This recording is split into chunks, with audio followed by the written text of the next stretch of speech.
So October 17th marks the 2-year anniversary since cannabis was legalized in Canada. Talk to me about the progress that you've witnessed in this space throughout your career.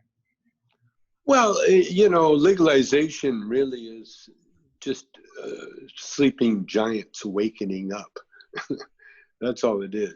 Canada's the government of Canada and America. In fact, everywhere that legalization just means that people have just woke up from their dream, from their alcohol partying, and now we're finding the substance that people have known about for eons, for forever.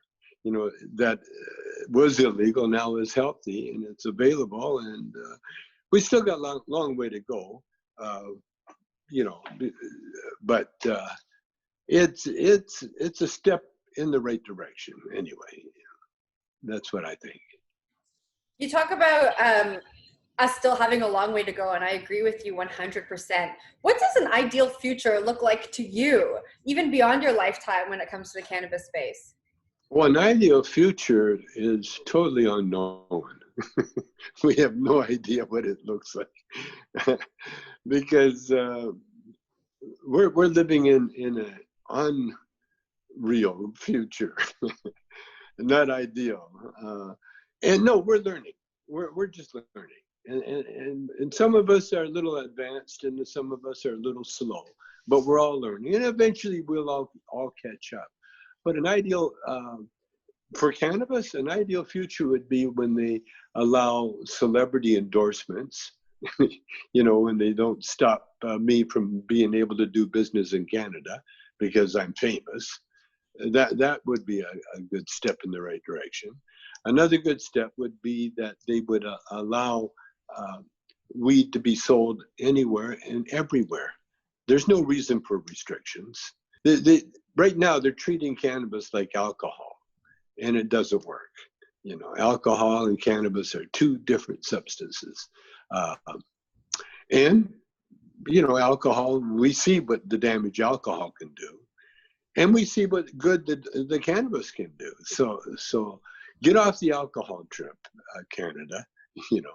It's not the Liquor Control Board, although they're trying to make it like that.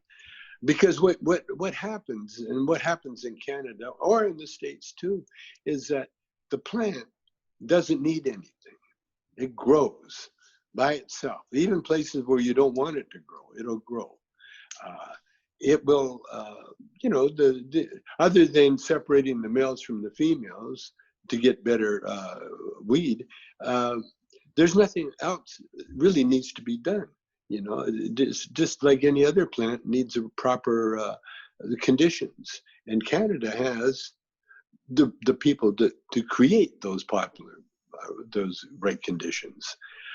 Just get out of the way. That's what I try to tell the law enforcement, because the problem we have in America is the same problem you have in Canada, is that you got people on the law enforcement area looking for a job, looking for something to do, And so when prohibition was stopped in America, although it never hit Canada, it created a police force with nothing to do, and so that's how they made marijuana illegal.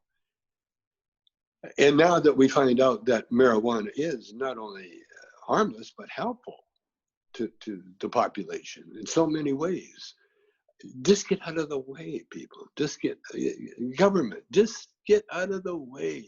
Lawyers, forget making up all these rules and stupid things, because what happens when it's like trying to stop a flood. You can't stop a flood symbolically. You can't put a few roadblocks in the way and expect the water to stop coming in, and that's the same thing as legalization.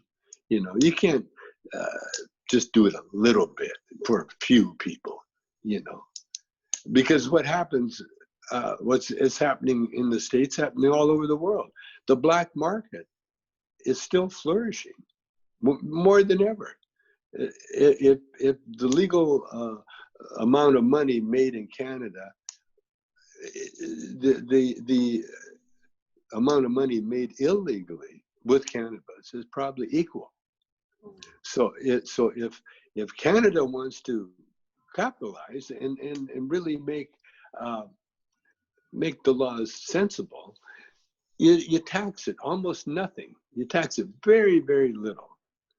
And that way you get more money, because the less you tax people, the more people are willing to pay taxes.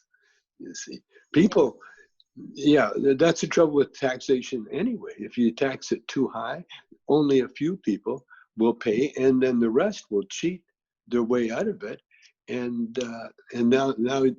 that's what's happening with the black market.